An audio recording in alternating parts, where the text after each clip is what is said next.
Magandang umaga po sa bawat isa. Amen. Kayo po ba, kagaya, ulitin ko lang yung tanong ng tinanong kanina ng ating tagapanguna. Masaya po ba kayo na nandito? Okay, dapat nga lang po na tayo masaya at ito ay isang pagkakataon na naman na binigyan tayo ng kalakasan at buhay ng ating Panginoon upang siya ay ating mapapurihan. Kaya marapat lamang na maibalik natin sa Kanya ang ating papuri na puno ng kagalakan sa umagang ito. At sa ating pong inaral sa tatlong linggo na kung saan, ang pangatlong linggo na kung saan, andito pa rin ho tayo sa ating topic, the importance of obedience. We already explored obedience is the fruit of the repentance. Yung inaral natin kung paano ang obedience is the fruit of the true repentance na kung saan pinapakita natin na tayo ay tunay na Kristiyano o isang tagasunod na tunay ni Kristo kapag tayo ay nag-obey sa Kanya. And the second, sabi nga, obedience leads us to the spiritual growth. Kung saan po na ang obedience ay nagdadala sa atin ng resulta na paglago sa spiritual nating buhay. At sa oras na ito, ating pong aaralin naman about obedience brings divine protection. Yung pong protection na sinasabi rito, na kung saan ito ay divine protection na nagmumula sa Diyos. At alam naman po natin sa ating mga buhay, kahit anong gusto nating gawin na protection sa ating sarili, kapag hindi tayo sumunod sa ating Panginoon, hindi natin makakamit ang divine protection na ating aaralin ngayon, sapagkat ito ay nagmumula sa Diyos. Kaya kung gusto mong lagi kang protektado, ikaw ay magkaroon ng isang pusong masunurin. Amen. Kapag hindi po tayo sumusunod, doon ay nawawalan tayo ng protection sapagkat ang ating Diyos ninanais niya sa bawat isa sa atin na tayo ay sumunod sa anumang kanyang pinagagawa. At the same time, ang pangako naman niya, hindi niya tayo iiwan ni pababayaan man. Kaya yung divine protection ay nagmumula sa Kanya upang sa ganoon tayo ay makaranas ng isang buhay na kapanatagan at puno ng kagalakan sa bawat isa sa atin. Alam niyo po, ang mga tao kung minsan ay iba't ibang proteksyon ng kanilang ginagawa, subalit hindi po natin maprotektaan ang ating pamilya.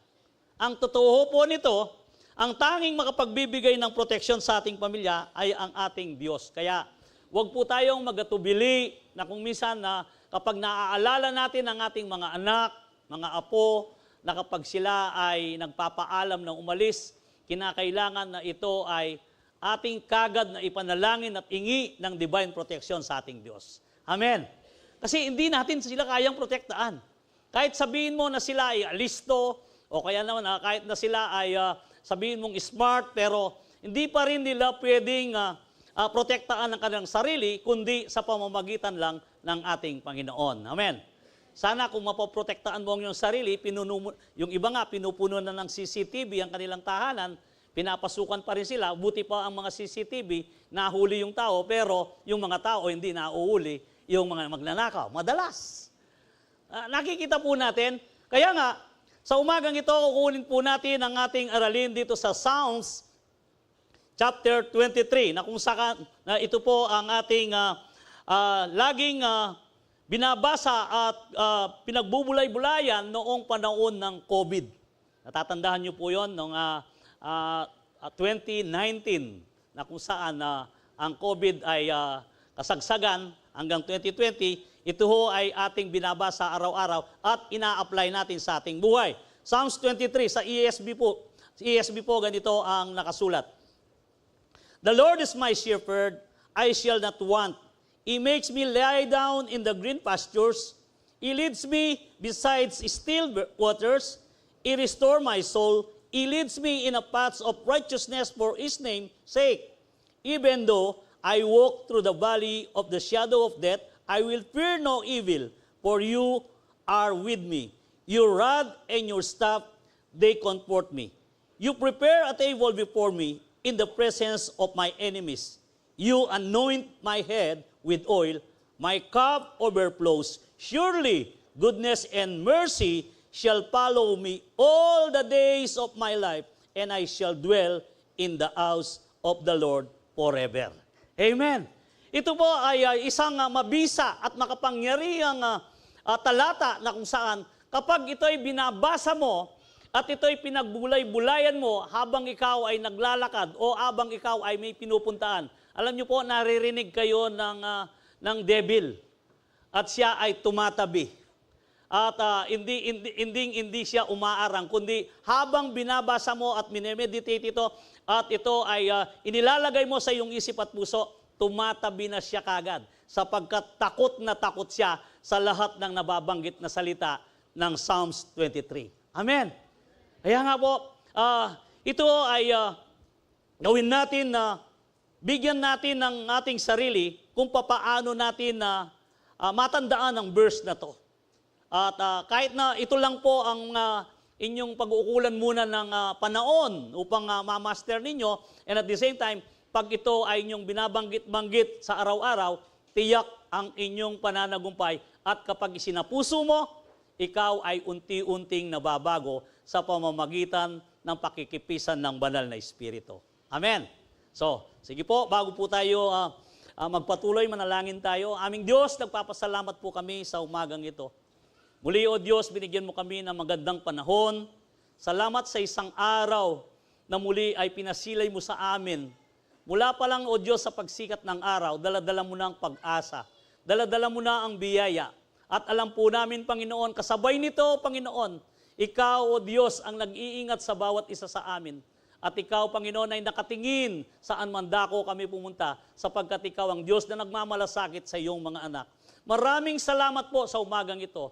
Muli mo kaming inatid at binigyan ng kakayaan at kalakasan upang Ikaw ay aming mapuri, maparangalan, masamba sa Espiritu at katotohanan. Kaya naman po, Panginoon, ayahan mo na anyayahan namin ang iyong banal na Espiritu na siyang malayang kumilos sa aming kalagitnaan. Kagaya kanina pa, O Diyos, ay damanan namin, nakasama namin ang iyong presensya sapagkat tunay nga, Ikaw ang Diyos na matapat. Kaya naman po, Lord, ayahan mo mula sa simula hanggang matapos ang gawain ito, Ikaw, banal na Espiritu, ang malayang kumilos at magbigay ng unawa sa aming kalagitnaan. Iyo po, O Diyos, na banalin ang iyong salita at bigyan ng kapangyarihan sa bawat isa. At Ikaw rin, O Diyos, ay magdala ng kagalingan, magdala ng kagalakan at kapayapaan sa bawat umihingi sa aming kalagitnaan. Tunay nga, Ikaw ay aming tinataas, pinupuri at pinararangalan sa aming mga buhay. Ito po ang aming dalangin sa pangalan mo, Jesus. Amen and amen. Palakpakan po natin ang ating Panginoon. Amen. Kagaya po ng ating binasa, sabi nga, the Lord is my shepherd, I shall not want. At nakakita na po ba kayo ng mga tupa na sila ay hindi sumusunod sa kanilang pastol? Ibig sabihin, kapag ang isang pastol ay nag-iingat ng kanyang mga kawan, kapag hindi sumusunod, ito ay kanyang lalapitan at kanya itong binibigyan niyang ng tanda na kumisan ay mayroon siyang dalang rod na ito'y aakayin upang siya ay makisama sa mga sumusunod sa kanya. Kaya kapag ikaw ay isang tupa ng Diyos, kailangan ikaw po ay magpakalinga sa Diyos. Amen. Tayong mga tupa, kailangan ang pagkalinga ng Diyos ang siyang ating tanggapin at hindi ang ating mga kagustuhan sa ating pansarili. Kapag ginawa natin yun, tiyak tayo ay mapapahamak. Kaya sabi nga, kapag ang ating pastol ay siya ang nangunguna sa iyo, sigurado, sabi, even though I walk through the valley of the shadow of death, I will fear no evil, for you are with me. Sabi nga ho, ating binasa, your rod and your staff, they comfort me. So, kahit na dumaan ka man sa isang panganib na kung saan na ito'y nakaamba ang kamatayan, subalit, kung kasama mo ang Diyos, lagi kanyang ililigtas at hindi kanya pababayahan. Ikaw man ay nasa panganib, siguradong ikaw ay kanyang sasakloloan at wala kang anumang iniisip na kung saan na ikaw ay naghaalala sapagkat alam mo, kasama mo ang Diyos. Amen. Kaya, makita niyo po ang mga tupa kapag sila ay kasama ang kanilang mga pastor, panatag sila. Kumakain sila na mapayapa at hindi nila inaalintala na kung saan na mayroong lobo na sasalakay sa kanila. Hindi nila iniisip yon sapagkat nakikita nila ang kanilang pastol. Gayon din po kung tayo mababasa o subukan mong lumabas sa umbrella, ikaw ay maaarawan na matindi. Kaya huwag lumabas sa umbrella, ikaw ay maaarawan na matindi. Kaya huwag kang lumabas upang sa ganoon, ikaw ay komportable. Amen. Gayon din po ang kapangyarihan ng Diyos. Ang paglukob niya sa atin na kung saan na ayaw kanyang mapaamak o ayaw kanyang lumabas. Kaya naman, dito makikita natin, kino-comfort niya tayo. And surely, sabi nga dito, goodness and mercy shall follow me all the days. Sa lahat ng oras at araw na kung saan of my life, and I shall dwell in the house of the Lord forever. Amen. Ayaw niyo po ba yung forever? Dito may forever. Amen. Sabi nila noon sa Aldab may forever. Wala, hindi totoo yun. Tingnan nyo, wala na yon. Pero sa Diyos, may forever. Amen. Kaya nga po, sikapin po natin na tayo ay maging obedience sapagkat ang obedience brings divine protection. At dito, sa unang punto po natin, obedience brings divine protection because obedience provides a wall of protection around us.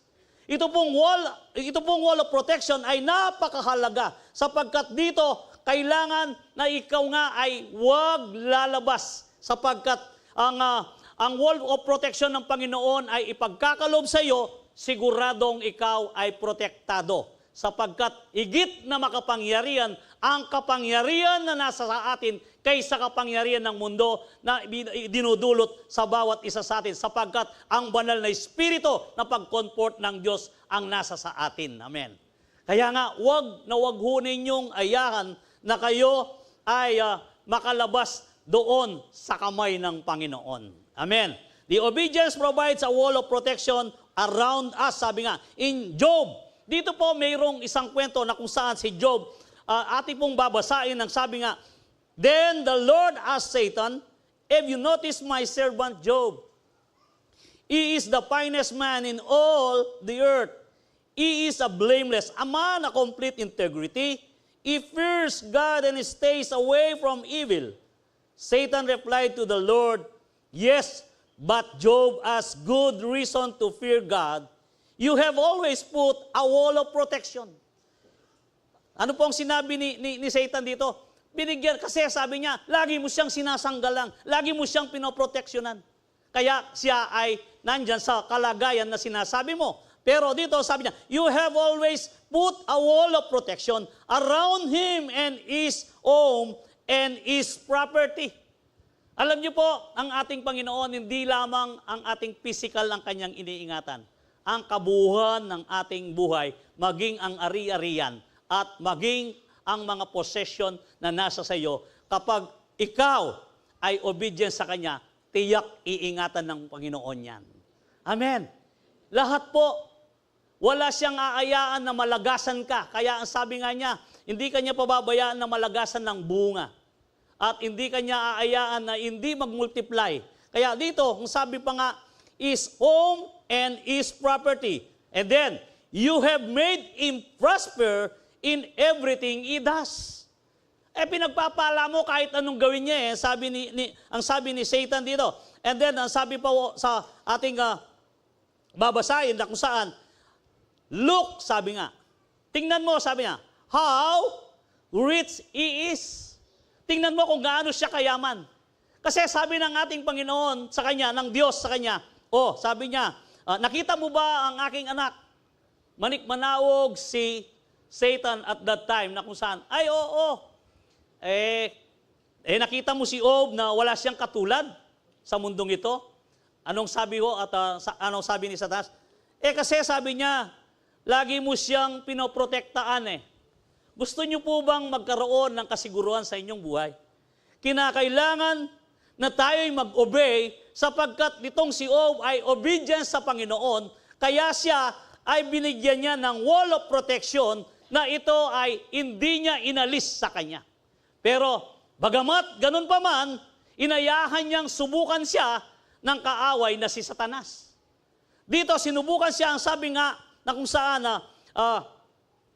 ang sabi dito ni Satanas sa kanya, kasi mayroon kang protection sa kanya at kaya siya yumayaman, kaya siya nagkakaroon ng buhay na matagumpay at higit sa lahat, kaya hindi siya magawan ng mga bagay na hindi kanais-nais sapagkat mayroon siyang wall of protection sa Diyos. Amen.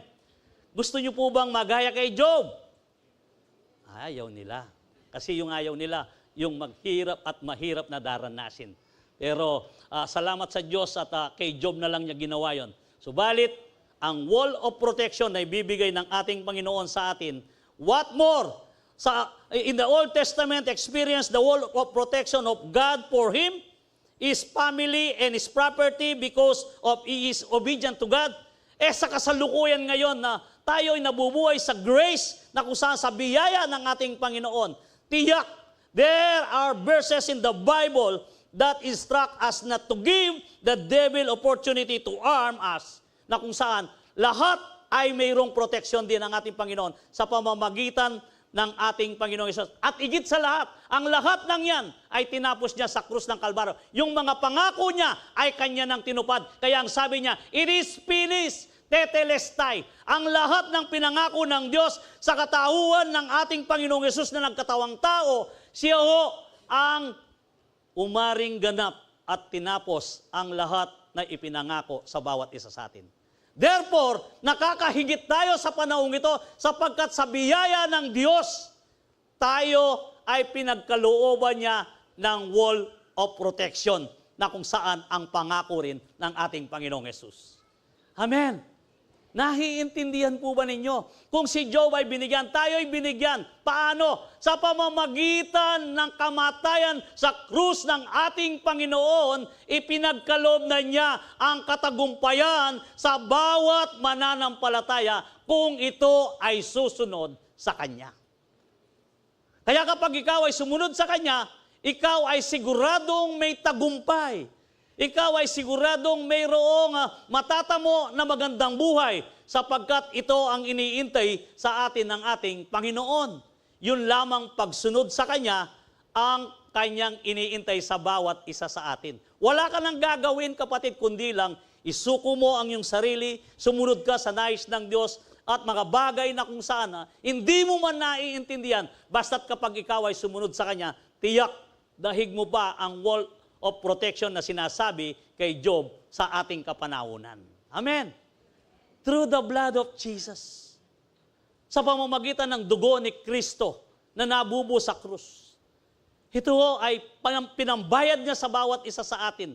At ito ay hindi pangkaraniwan ang pagtubos ng Diyos sa atin. Hindi ginto, hindi silver, hindi diamante, kundi ang dugo na kung saan na ipinangako niya na tayo ay kanyang tutubusin at tayo ay kanyang palalayain. At tayo ngayon, kung mayroon tayong pusong pagsunod sa ating Panginoon, nakatitiyak tayo na isa tayo doon sa inaring ganap ng ating Panginoong Jesucristo.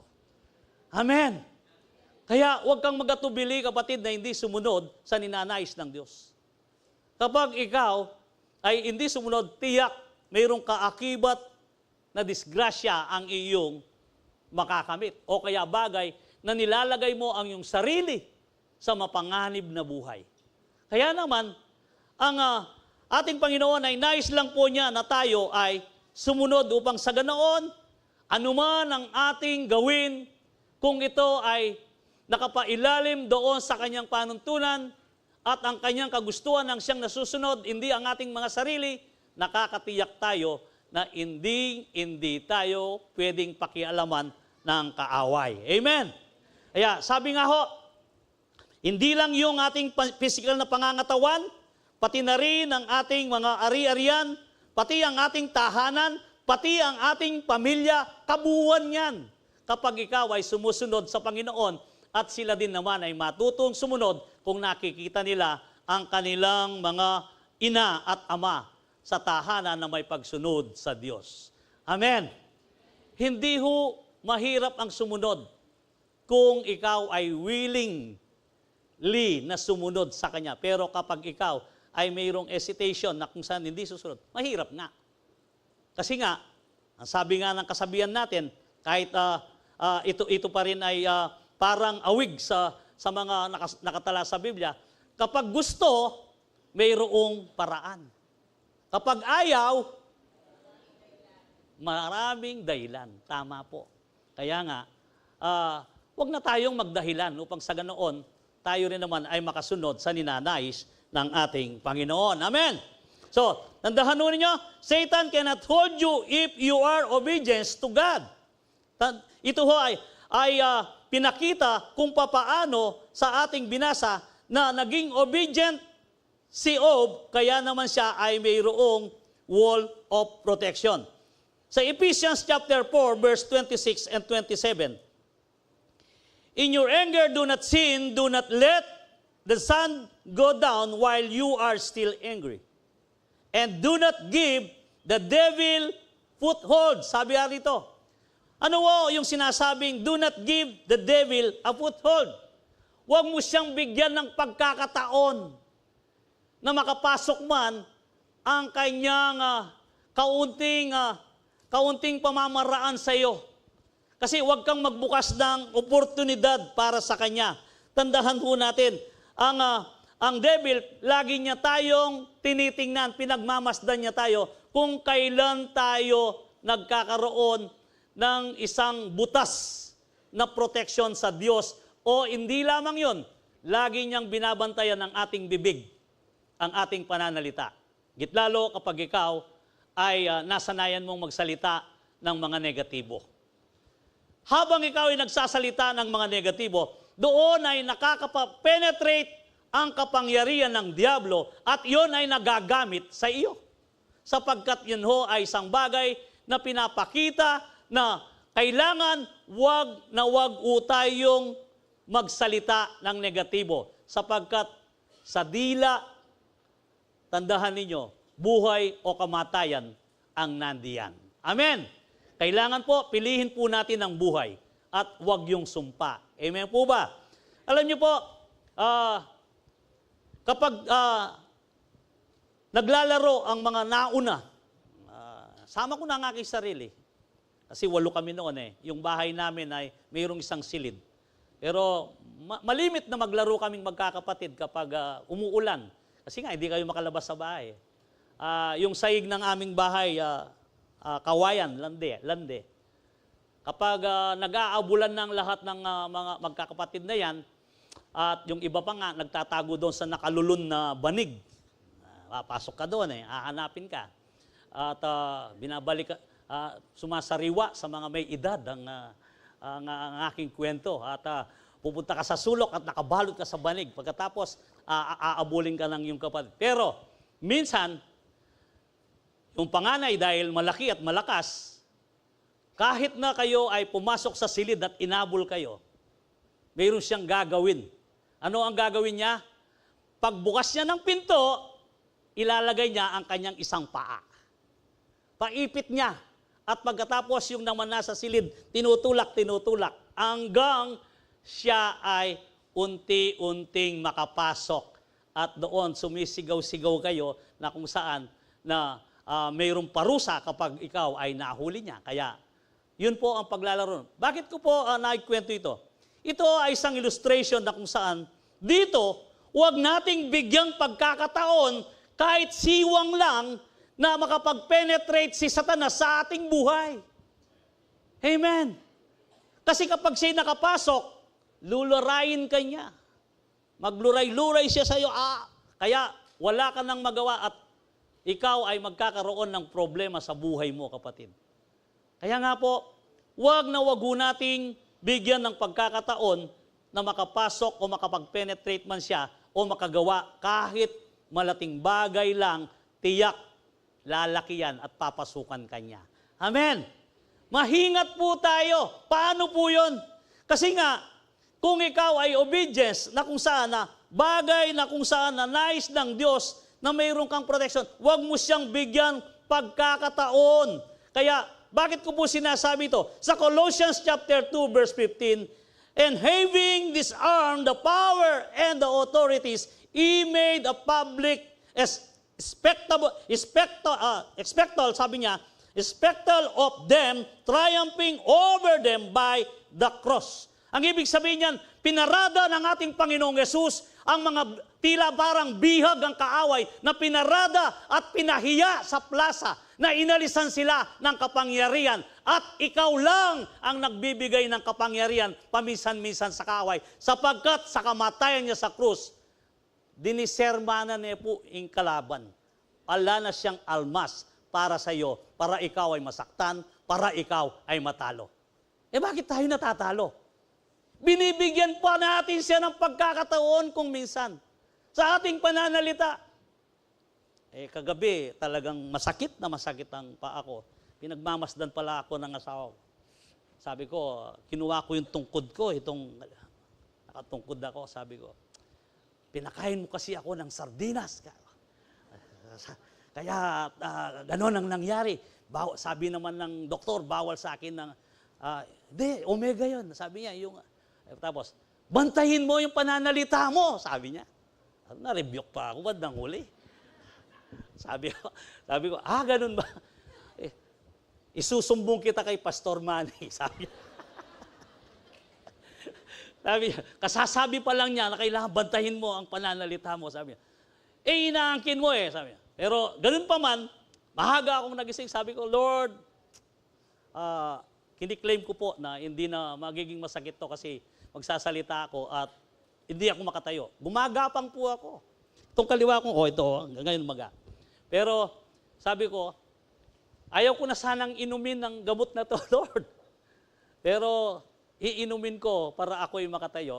Ginawa ko po, kinuha ko yung gamot, sabi ko, Lord, ang tanging nakakabuti lang sa akin ang papasok at yung nakakasira ay hindi ko tatanggapin sapagkat sa iyong kapangyarihan at sa iyong pangalan ay mayroong kang kapangyarihan na alisin anumang nakakasisira sa aking katawan bilang templo ng Banal na Espiritu. Ininom ko na. Pagkatapos, maya-maya, nung nagising siya ng 8, sabi niya, uminom ka ng gamot, no? Sabi niya. Kasi nga, gumagapang ako ng nagising, patapos nakita na niya ako, naligo, nakatayo na. Oo, sabi ko. Kasi yung gamot na iniinom ko yun ay, sabi nga nila, mayroong epekto sa bato. Alam niyo siguro yun, yung Arcosia. Ayan, malakas daw yun, 500 milligram yun Pero pag ininom ko yun, in effect, 4 hours, mawawala yung maga, mawawala yung sakit. Kaya hindi ko naman inaaraw-araw yun. Ibig sabihin, paminsan-minsan lang. Kaya lang, gaano kadalas ang minsan. Yan ang, ang pag-iingat pa rin ang siyang akin. At sabi ko, Lord, wala po akong alinlangan. Ininom ko man ito, hindi makaka-apekto na makasisira sa aking mga bato. And then, ito, parang nagdailan lang at nakatayo sa inyo. Kasi nga po, totoo po, kung hindi natin laging binibigyan ng parte ang ating Panginoong Yesus sa ating buhay, tiyak ang ating sarili o katawan ay masisira. Subalit, kapag siya'y sinasama mo sa anumang ginagawa mo, tiyak naman ang ating Panginoon, aalalayan ka niya sapagkat siya'y puno ng biyaya, puno ng pagpapala, at siya'y nakikinig sa katapatan ng pag-igimo sa Kanya. Amen. Kaya, pero wag nating abusuin ang ating sarili sa mga paraan na kung saan, na bagay na kung saan, na alam ko mayroon akong nagawa, kaya ako ay kaya nanakit ang aking paa. Ina-assess ko ang aking sarili. Ibig sabihin, binabalikan ko ano ba ang nakain ko, ano ba. Pero ang talagang ang alam ko lang yung niluto niyang sardinas na masarap. Kaya napagbuntungan ko siya ng sisi at ibinalik naman niya sa akin. Kuminsan po, tayo ay, o madalas, hindi minsan, ganoon ang ating pag-uugali. Nakakalimutan natin na mayroon tayong Diyos na lagi nating isang guni sa Kanya upang bigyan ka ng kaalaman o wisdom sa ganoon anuman ang iyong gawin, hindi makapag-penetrate ang kaaway. Kaya sabi ko nga, tayong nagpapaintulot kaya nakakapag-penetrate siya. kung wag mong paintulutan na makapag-penetrate ang kaaway na si Satanas, kailanman ay hindi makatabi o makapasok sa iyo sapagkat siya ay nire-reject mo. Pero kapag kinaibigan mo siya o paminsan-minsan inalaw mo siya, magpe-penetrate yan at gagawa siya na hindi malihit na bagay, kundi itong pagkakataong ito, sabi ni Satanas, sasamantalain ko. At ito ay akin ang gagawin ang lahat ng aking makakaya. Kaya kuminsan, napakalihit na butas lang o pagkakataon na ibinigay mo, ang damage na iaatid sa iyo ng kaaway ay malaki. Amen. Huwag ho natin siyang bigyan ng pagkakataon. Amen. Huwag natin ngayahan na magkaroon siya ng foothold sa bawat isa sa atin, kahit malihit na bagay lang, sapagkat ito ay isang pagkakataon na kung saan gagawin niya ang lahat ng kanyang makakaya. Kaya nga, dito sinabi nga dito sa 1 Peter chapter 5 verse 8-9, anong sabi? Stay alert. Watch out for your great enemy, the devil. He prowls around like a roaring lion, looking for someone to devour. Stand firm against him and be strong in your faith. Remember that your family of believers all over the world is going through the same kind of suffering you have. So, kailangan po na tayo ay gising ang ating kaisipan. Alerto. Yung amoy pa lang na gustong gawin ni devil, alam na natin. Ayan. Yan ang mga salitang malalim na amoy pa lang, alam ko na. Yung kumisan may mga taong gustong lumapit sa iyo na parang sa Kapampangan, maglatisyara eh. Maglatisyara. Primero, sabihan pa mo, uling bayo mong riban ng buwak na ning kalugar. Ay, kasanting na ning buwak mo. Gusto niya maglatis eh. Kasanting na kulay, alam mo. Kaya no kan may pegawayan na. Ay, mura na eh, alam mo. Pero yung palabalo, pangabag atin yung buri. I mean, kailangan po, tayo bilang Kristiyano, alam natin kung ano ang binabalak ng kaaway sa buhay natin sa lahat ng oras at panahon. Amen. Kasi mabudol-budol tamo. Sigurado mabudol-budol tamo, istong etamo po maingat. Amen. Kaya nga, nakikita po natin, sabi nga rito, stay alert, watch out for your great enemy. Great enemy, ha? The devil, he prowls around like a roaring lion. Magkunwariya mong leon. Naman po talagang leon, magkunwariya mo. Kaya ating kang power and authority na dakurakan me, ing leon na yan, uling magkunwariya mo, atutong lion. Amen. Kaya lang kung minsan, yung pagkukunwari niya, nagiging totoo na kasi nga, ikaw ay hindi handa at hindi ka gising sa iyong kaisipan na tungkol sa pag-obey sa ating Panginoon. Kaya siya ay nakakasingit. Amen. Dito, in this context, God's word tells us that the devil is always on the watch. Sabi nga, waiting for opportunity or an open door to attack us. That's why we must always guard our hearts. Bantayin po natin ang ating puso sapagkat sigurado, ensuring we have a clean heart purified by the blood of the word of the Lord. Amen.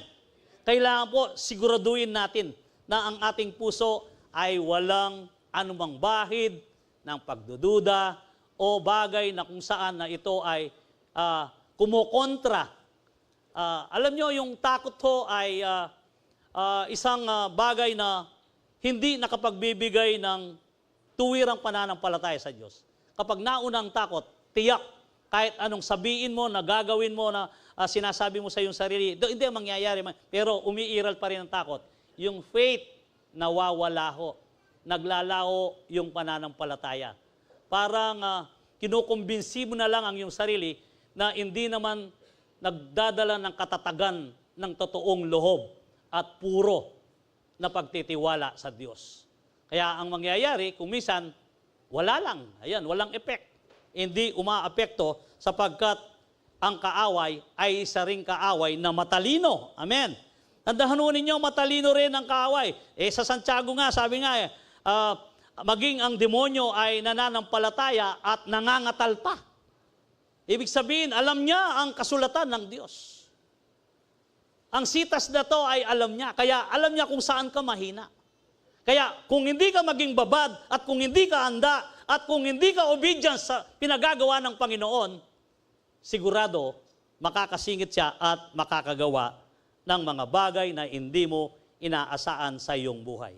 Tandaan po natin, the weapon of Satan is mouth to destroy the word, and the devil is legalistic to the law. Yung batas, alam niya. Legalistic siya eh. Kaya doon kanya dadayain.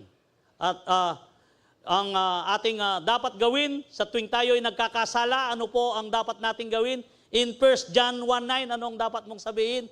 Kapatid, kapag ikaw ay nagkamali at nagkasala, sasabihin mo sa sarili mo, Lord, nagkasala po ako. Patawarin mo ako, Lord. Upang sa ganoon, ikaw ay lilinisin muli ng ating Panginoon. If we confess our sins, He is faithful and just, will forgive us our sins and purify us from all unrighteousness. Kaya, totoo, walang perpekto. Pero kung sadyain mo naman na ikaw ay nagkakasala, lagi mong binibigyan ng pagkakataon ang kaaway, iba na yon. Isa kang kulelat na Kristiyano. Subalit, kung ikaw man ay nagkakamali paminsan-minsan at iingi ka ng gabay at tawad sa Panginoon, lilinisin ka ng Panginoon at ang banal na Espiritu, palalakasin ka niya at kasama mo siya at ang kapangyarihan, sigurado ito ay matatamo mo sa pamamagitan ng pag-ingi mo ng tawad at katapatan sa Diyos. Amen. Lahat po tayo kung minsan ay nagkakamali at meron tayong kakulangan. Subalit, tandaan po natin, andyan yung 1 John 1:9 sa bawat isa sa atin. Sa ganoon, tayo po ay magkaroon ng muling pakikitungo na tayo ay may pagtitiwala at pagsunod sa ating Panginoon. Let us stand strong in the faith against the enemy. Tandaan nyo, magpakatatag tayo. Kailangan yung flat-footed ka. Hindi yung medyo parang tabingi ang yung tayo. And for our victory and protection are guaranteed if we fight with faith. Amen. Lumaban tayong mayroong pananampalataya at kakayanin natin yan, kapatid. Bawat isa sa atin, kailangan ipakita natin na tayo ay mayroong ugnayan ng Diyos at ikaw ay may pagsunod sa lahat ng oras at panahon sa Kanya. Ephesians chapter 6 verse 11 to 12. Ano ho ang abilin dito? Put all of God's armor so that you will be able to stand firm against all strategies of the devil. Maraming estratehiya ang kaaway. Kaya nga, for we are not fighting against flesh and blood enemies, but against evil rulers and authorities of the unseen world, against mighty power in this dark world, and against evil spirit in the heavenly places. Dito rin sa loob ng church ay mayroong mga nabubuhay o kaya kasama ng hangin na kasalukuyan, tayo ay tinitingnan. Sabi nga niya sa kasalukuyan na titingnan ko kung sino ang hindi nakikinig. Ayan. Tinitingnan niya kung sino ang hindi nakikinig. Yung medyo inaantok, aatakihan ko. Nagising silang lahat, oh. Kasi aatakihan din ng Diablo eh. Alam niyo po, dito makikita po natin, ang kaaway natin ay hindi laman at dugo. Hindi yung katabi mo ang kaaway mo, kapatid. Kahit nagalit ka sa katabi mo, hindi yan. Ang kaaway mo dyan ay yung espiritu na nasa hangin, na siyang pumapasok sa kanya, na siyang nagdidikta. Na pagkatapos, kanina, ang ganda-ganda ng mood mo, bakit ngayon wala ka sa mood? Pinapasok niya yung moody spirit. Kaya nawalan siya ng mood.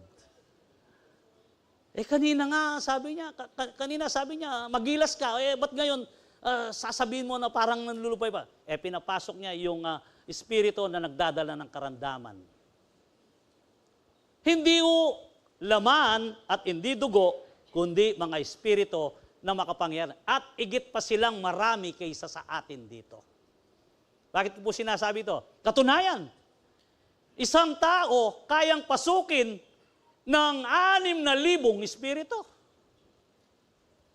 Yung mga batalyon, nasabi nga. O kaya naman na ang isang tao kayang pasukin ng 200 na espiritu. Kaya kung minsan, ang isang tao na nalinis, kapag siya ay nagpabaya at hindi sumunod sa Diyos, wala na nga, umalis na nga ang masamang espiritu, ayon sa Book of Matthew, na kung saan, na pagkatapos nun, ang umalis na espiritu ng demonyo ay umiikot-ikot at wala silang makitang lugar. Sasabihin niya, naalala niya, ay, balikan natin yung bahay kanina na kung saan tayo umalis. Pag hindi nakapamahay ang banal na espiritu sa iyo, makikita muli ng mga demonyo na malinis ka at walang laman ang tahanan yan. Yung hindi mo ginawa na ikaw ay mag-obey sa Diyos, ang banal na espiritu, hindi mo inayaan na ito manirahan sa iyo, magdadala pa ng kasamang espiritu na papasok sa iyo. Yan po ang ginagawa nila. Kaya, kailangan po dito, put all the God's armor so that you will be able to stand firm against the strategies of the devil. May estratiya ho ito. Ang sabi nga niya, na kung saan na hindi laman at hindi dugo ang ating kaaway, kundi ang mga ruler, ang mga authorities na may kapangyarihan sa impapawid na hindi natin nakikita. Sabi nga, let's wear the armor of God for our protection and victory daily.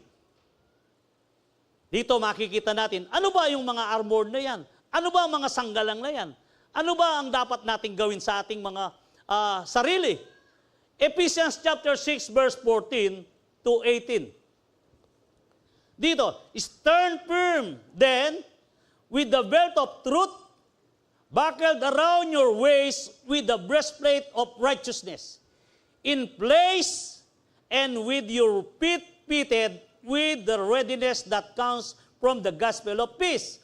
In addition to all this, take up the shield of faith with which you can extinguish all the flaming arrow of the evil one. Take the helmet of the salvation and the sword of the Spirit, which is the word of God, and pray in the Spirit on all occasions with all kinds of prayers and requests. With this in mind, be alert and always keep on praying for all the Lord's people. Ano ang pwede nating gawin upang maisuot ang mga kalasag na to? Pray. Lagi tayong manalangin occasionally. Pray without ceasing. Kapag ikaw ay laging nananalangin, nire-remind ka ng Holy Spirit kung anong mga strategies na gagawin ng kaaway sa iyo. Kung minsan, mayroon siyang i-remind na nakakatakot, pero anong pwede mong gawin? Mabalisa? Habang ikaw ay nababalisa, ikaw ay masasaktan, kapatid. You need to pray. Commune to God. Ito ang magiging sikreto. At pagluhod mo, si Sister Susan, mayroon pang itinuturo yan. Ang sabi niya, one hood, sabi niya, plus one hood equals two hood, sabi niya. Yan ang tinuturo ni Sister Susan. Anong gagawin mo dyan, sabi niya? Di lumuhod ka, sabi niya. Tama nga naman. Mayroon kang one hood plus one hood. Mayroon kang dalawang tuhod. Di lumuhod ka, manalangin. Ito, sinasabi, nakakatawa pero sabi ko, oo nga no, sabi ko. Kaya kapatid, always pray and never give up. Kapag po ito ay ating ginawa, ang mga kalasag na yan, tiyak ay ipagkakaloob ng Panginoon. Ano una? Yung belt of truth. Yung katotohanan na kung saan, kapag nakabigkis sa iyong katotohanan, kahit ano ang sabihin nila, sapagkat ikaw ay mayroong isip at puso o buhay sa katotohanan na kung saan na inilagay ng Diyos, hindi ka masaling ng kahaway. Sapagkat ito ang katotohanan. Lagi mong sinasabi, ang sabi ng ating Panginoong Yesus, I am the way, the truth, and the life. No one can come to Father except through me. Katotohanan at katotohanan. And then, ano pa? Buckled around your waist, sabi niya, with the breastplate of righteousness. bracelet, yung bracelet, ito yung breastplate of righteousness na ang katwiran ng Diyos ay nasa akin. Dala-dala mo yan. Kahit nasuulin ka, kahit na ano pa man ang gawin nila, hindi ka pumapayag kasi nga, mayroon kang breastplate of righteousness. Place and with your feet fitted in the readiness of comes to the gospel of peace. Ready kang nagdadala ng mabuting balita na hindi mo kinahiya lahat ng tao na gusto mong sharean kapag ikaw ay nginitian. Ayan. Alam nyo, maganda ho ito. Ako, hiningi kong sign kay Lord to. Kapag naglalakad ako sa daan, sabi ko, Lord, bigyan mo po ako ng kaluluwa na pwede kong sharean ngayon. Habang naglalakad ka, may nakasimangot, may pagod, may ano. Pero kapag ngumiti ang isang tao, yung una kanyang nginitian, yun, pagkakataon yun. Ito, ngumiti ako. Wala, lapitan ko kagad. Tapos, pagsabi, pwede ho ba akong makapagbigay ng kahit 2 minuto lang at ipag-pray kita? Humiti, sige. Yun na, pagkakataon na yun. I mean, kailangan ready ka. Amen. Kasi kung hindi ka ready, siguradong dungu-dungu ka. Yung timidity spirit ang nasa sayo, yung kaduwagan. Nahihiya ka, di mo alam kung paano mo umpisaan. Hingi ka ng gabay sa Panginoon. Kaya pray. Lagi kang umingi ng gabay sa pananalangin mo sa Panginoon. And then, in addition, all of this, take up the shield of faith. Yung pananampalataya mo, kakayanin ko to. Yung shield of faith, kahit ano ang ilagay sa iyong isipan, which is you can extinguish the flaming arrow, sabi nga rito, of the evil one, yung anuman na ang mga gustong naisin na i-pull down ng yung pananampalataya ng kaaway, siguradong alam mo. Bakit? Na-extinguish mo sa buhay mo. Kapag ikaw ay mayroong shield of faith na kung saan lahat ng mga nagliliyab na palaso na yung kasinungalingan, mga bagay na kung saan alam na alam mo, kapatid. Kaya sabi niya, take the helmet of the salvation and the sword of the Spirit. Ano ho yung helmet of salvation? Yung helmet of salvation, yung ang kaisipan mo ay baguhin mo ang kaisipan mo. Kaya reta pong makamotor, maka-helmet la, bang kanita, diyan may pukpuk la, ela mamalis sa isip. Protektan, ero man buring matod to, dewari. Kailangan mo gising ang iyong kaisipan. Yung helmet of salvation na ito ay nakalagay dito, basta't ako, anak ako ng Diyos. Lagi mong dala-dala yun. Anak ako ng Diyos. At meron akong kapangyarihan na ipinagkaloob sa akin ng Panginoon. Helmet of salvation. Ligtas ako. At ako ay hindi kayang dayain ng kaaway. And then, bakit mo nasasabi yun? By the sword of the Spirit. Itong salita ng Diyos ang binabasa mo at ito ang sinasabi mo. Amen. So, doon nagkakaroon ka ng power and with the word of God and pray in the Spirit at all occasions with all kinds of prayer and requests. Ano man panalangin yan? Umiingi ka, gusto mo ng isang kapayapaan o ano pa man na favor na iningi mo, pray without ceasing na kung saan ito ay ingi mo ng petisyon sa ating Panginoon. Amen. As we wear the full armor of God, let us not forget to pray continually, securing our protection and victory. Amen. Kaya tayo lumalaban dahil meron na tayong tagumpay at hindi upang magtagumpay. Amen. Kasi nga, sa krus, ibinigay na ng Diyos ang tagumpay. Kaya ka lumalaban, alam mo, meron ka ng tagumpay. Hindi yung, lumabang ko ba, kanita managumpe ko. Hindi ho, andyan na yung tagumpay. Basta't magpakatatag ka at ikaw ay lumaban. Sapagkat sa dulo ng labanan na yan, tiyak na ang iyong tagumpay. Advance na ho ang tagumpay. Ibinigay na ng ating Panginoon. Sabi nga, 1633 ng John. Ano yung sinabi? Upang malubos ang inyong galakan sa pakikipag-isa sa akin. I have told you, sabi niya, these things so that me and we have a peace in this world, you will have trouble. But take earth, I have overcome the world. Napagtagumpayan ko na yan, sabi ng Panginoon. Magpakatatag ka lang. So, Mayroon na ka ng tagumpay, kapatid. Hindi ka nakikipaglaban sa kasalukuyan upang ikaw ay magkamit ng tagumpay. Meron kang tagumpay upang sa ganoon, sa lahat ng iyong ginagawa, andyan ang tagumpay. Naghihintay lang yan. Pero kapag hindi ka nagpatuloy at hindi ka nag-obey sa ating Panginoon, tiyak, wala ang tagumpay. Amen. Hebrews chapter 5, verse 8 and 9. Even though Jesus was God's Son, He learned obedience from the things He suffered.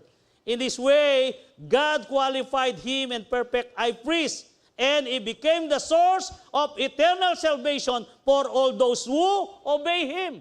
Sino at kanino nagmula? Nagmula at binigyan tayo ng biyaya ng ating Panginoong Yesus sa pamamagitan niya na kung saan for all those who obey Him.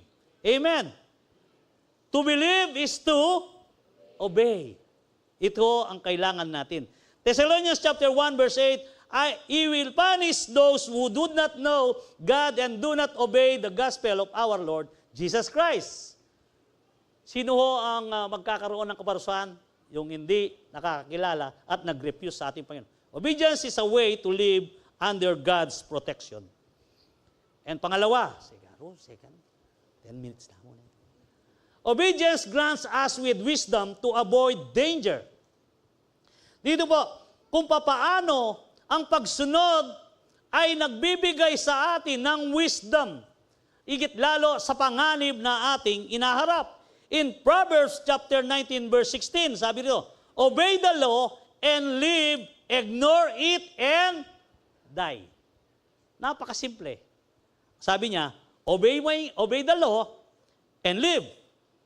Kung gusto mong mabuhay, therefore, obey the law of God. Amen.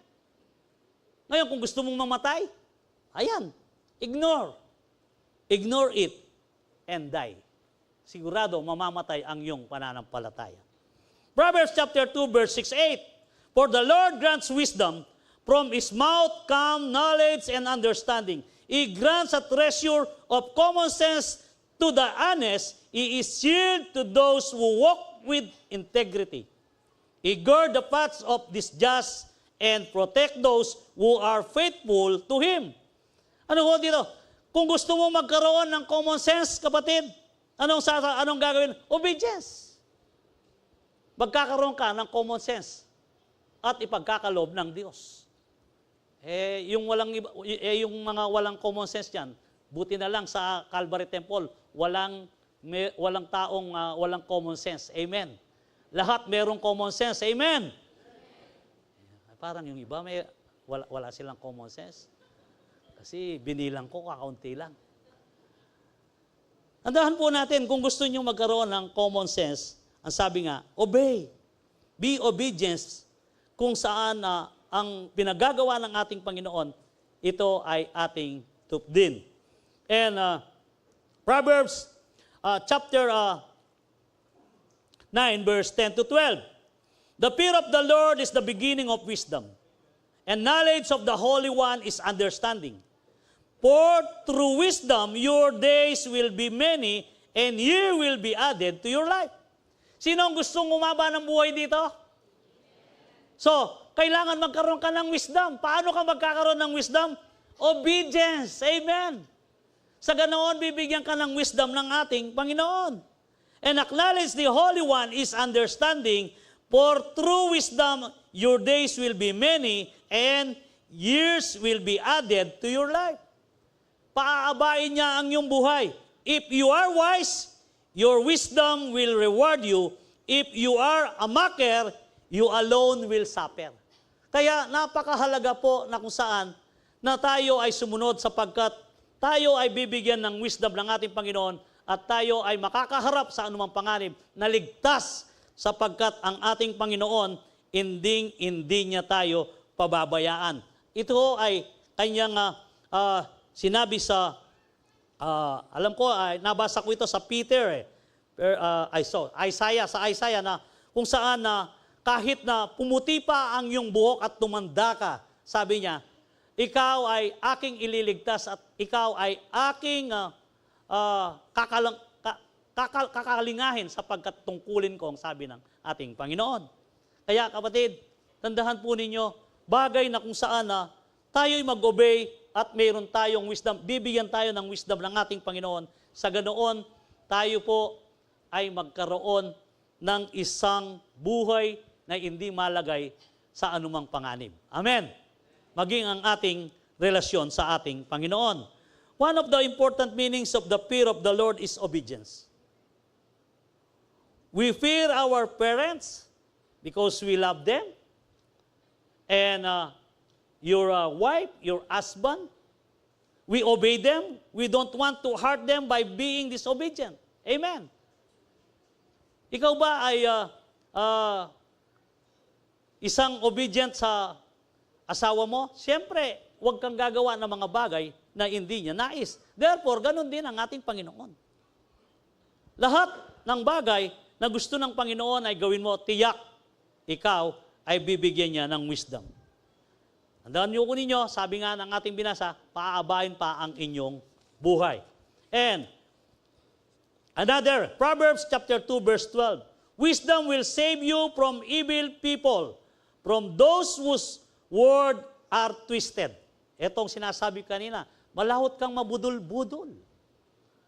Lalong-lalo na kapag kahit na gaano kagaling ang kanyang pananalita, tiyak, nga sense mo yan, mayroon siyang gustong gawin sa iyo, kapatid. And Proverbs chapter 2 verse 16, wisdom will save you from the immoral woman, from the seductive word of the promiscuous woman. Kayong mga lalaki, kung mayroon kayong wisdom, ilalayo kayo ng Diyos sa mga malaswa. Pananalita pa lang, yung parang mayroon na siyang inuhulog na magneto, alam mo na yon. Kapag mayroon kang wisdom. Amen. Kung minsan sasagot siya na yung sagot niya ay parang may pasaring. Gusto lang niya na mayroon siyang gustong gawin, pero kung ikaw ay may wisdom, alam mo yon. Kahit na Makati, sabi nga sa Tagalog, yung nakalagay dito, sa Tagalog, yung ito, tiningnan ko kahulugan ng promiscuous na kung saan ay, ito pala'y Makati, sabi niya. O malaswa. Gagandos siya. Amen. Ito ilisyan na kayo. Proverbs chapter 3 verse 1 and 2. My child, never forget things I have taught you. Store my commands in your heart. If you do this, you will live many years and your life will be satisfying. Amen. Ano po? Yung satisfied ka. Ala nang kulang. Bakit? Kasi kaya wala nang kulang, sapat na si Kristo sa buhay mo sapagkat binigyan ka ng wisdom. Amen. Sige po, palakpakan natin ang ating Panginoon. And Proverbs chapter 3 verse 13 to 16. Blessed are those who find wisdom, those who gain understanding, for she is more profitable than silver and yield better returns than gold. She is more precious than rubies. Nothing you desire can compare with her. Long life is in her right hand, in her left hand are riches and honor. Nakikita ninyo? Long life is in right hand. Yung gawa ng kanang kamay, mahabang buhay yan, masagana yan. At dito naman sa left hand, ang sabi ng ating binasa, and then in left hand, long life is in right hand, in her left hand are riches and honor. Yung kayamanan at yung dangal. Ibig sabihin, ikaw ay isang taong maginhawa at alam nila kahit na ikaw ay mayroong mga sasakyan pa na mamaalin, siguradong alam nilang hindi ka kontraktor. Kasi mayroon kang honor at saka mayroon kang Bakit? Kilala ka nila sapagkat ikaw ay Kristiyano. And then, embrace yan. Yakapin mo yan. Amen. Ito ang turo ng salita ng Diyos. Kaya nga, bawat isa sa atin, my Father taught me, take my words to heart, follow my commands, and you will believe. Nakikita mo natin yung wisdom na sinasabi dito. Napakaraming dulot ng mabubuting bagay sa atin. And then, get wisdom, develop good judgment, don't forget my word, or turn away from them. Don't turn your back on wisdom. Huwag kang tatalikod sa wisdom, kapatid. At sino ang wisdom na sinasabi rito? Si Kristo. Amen. Siya ang ating wisdom. Ang wisdom na ibinigay sa atin ng Diyos, ang ating mismong Panginoong Jesucristo. Siya. Kaya huwag kang tumalikod sa wisdom. Amen. For she will protect you, love her, and she will guard you. Getting wisdom is the wisest things you can do. And whatever else you do, develop good judgment. Kaya kapatid, kung gusto mo na magkaroon ng kapanatagan sa iyong buhay at gusto mong magkaroon ng kagalakan, ang wisdom ay iyong tanggapin na ibinigay ng ating Panginoon. Paano mo tatanggapin yon? Through obedience. Amen. How to gain wisdom? Always obey God's word. Mag-obey ka sa salita ng Diyos. Huwag kang pipili. Nasabi ko nga doon sa minsan ang salita ng Diyos kasi yung iba ginagawa lang na parang idea eh. Tandaan mo ninyo, ang word of God is not a idea. It's not a idea. Hindi yung idea ito. Kaya lang yung iba ginagawang idea, di ba? Ay, may pangangailangan ako dito. Ito ang babasahin ko. Buhat sa kayamanang hindi maubos sa langit, ako ay kanyang pagpapalit. Ginagawang idea. Alam niyo po, ang word of God is command. Amen. Command yan. Utos yan. Therefore, kung command ang salita ng Diyos, dapat nating itong sundin. Amen. Huwag nating gawing idea.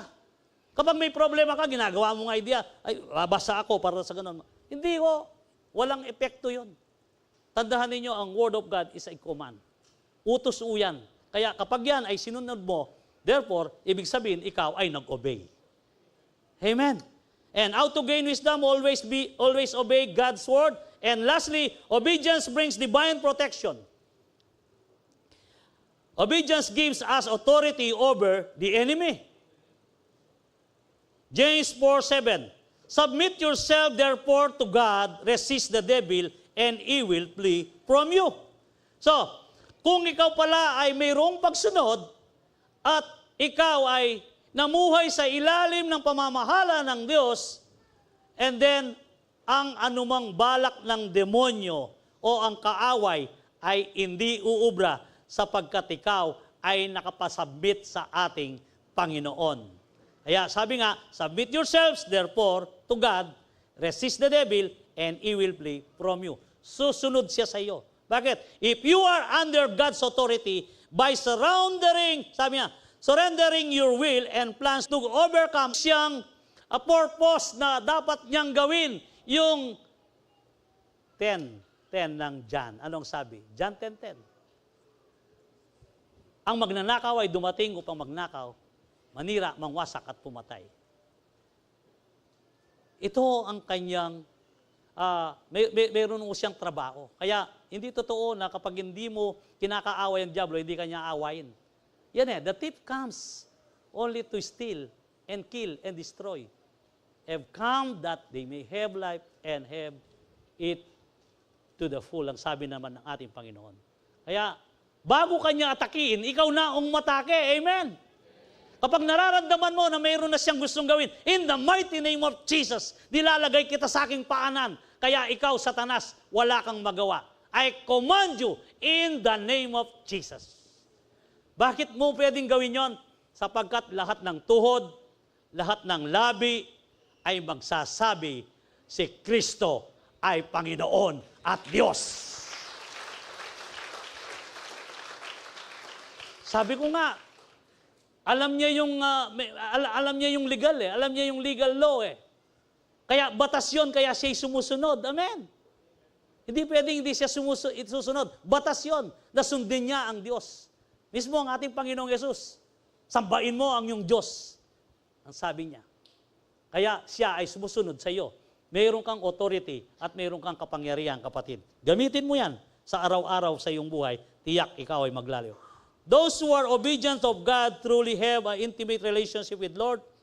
The devil will obey you no matter who you are if you do not have a right relationship with the Lord Jesus Christ. Hindi lang siya susunod kung ikaw ay hindi sigurado at kung ikaw ay hindi tama ang iyong relasyon sa ating Panginoon. Bakit? Meron po dito, in the book of Acts, bibilisan ko na po. In the book of Acts, sabi nga 19:11 and 16, God gave Paul to the power of the performance unusual miracle when the handkerchief or apron that had merely touched his skin were placed on sick people, they were healed of their disease and evil spirit were expelled. A group of Jews was traveling from the town to town, casting out evil spirit. They tried to use the name of the Lord Jesus in their incantation, saying, I command you in the name of Jesus, whom fall preaches to come out. 7 sons of Sceva, a leading priest, were doing this, but one time, when they tried it, the evil spirit replied, I know Jesus and I know Paul, but who you? Who you? Sabi ng demonyo. Sino ka ba? Then, the man with the evil spirit leaped on them, overpowered them, and attacked them with such violence that they fled from the house naked and battered. Tingnan niyo po ito. Dahil wala silang relasyon sa Panginoon at hindi nakapasubmit sa ating Panginoong Yesus, ginamit nila ang pangalang Yesus. Nakita nila si Paul Si Paul kasi nagpapagaling At that time, alam niyo po na kung papaano ang mga incantation na ito ay may ginagamit pang mga ano yan Yung binentang, magkano, nabasa ko yun, yung drachmas na 50 drachmas ang alaga, yung mga naka-roll na ginagamit nilang mga kagamitan, yung mga incantation, ginagamit nila. Kung iisipin mo, millions yun. Nung nakita nila si Paul, sinunog nilang lahat yon sapagkat ang sabi nila, totoo ang Diyos ni Paul at ang Diyos niya ay makapangyarihan na ang sinasabi niya, si Jesucristo ang kanyang Panginoon. Kaya, kung wala kang relasyon o wala kang submission sa iyong puso sa ating Panginoon, hindi mo pwedeng palayasin ng demonyo. Salambon na ka. Tingnan ho ninyo ang sons of Sceva. Sila ay lumundag, binugbog. Buno sila ng dugo at inubaran pa. Alalang salol. Likas no salol ng demonyo. Kaya kapatid, siguraduhin mo kapag ikaw ay nagpapalayas ng demonyo sa buhay mo, walang demonyong mapiersa na nasa loob sa iyo. Siguraduhin mong banal na Espiritu at ang iyong pag-submit kay Kristo ang nakakasiguro na meron kang relasyon upang ang lahat ng mga demonyong yan ay walang magawa sa iyo. Amen. Kaya nga po, tandahan natin, if you have a right relationship with the Lord, that means you are truly obedient.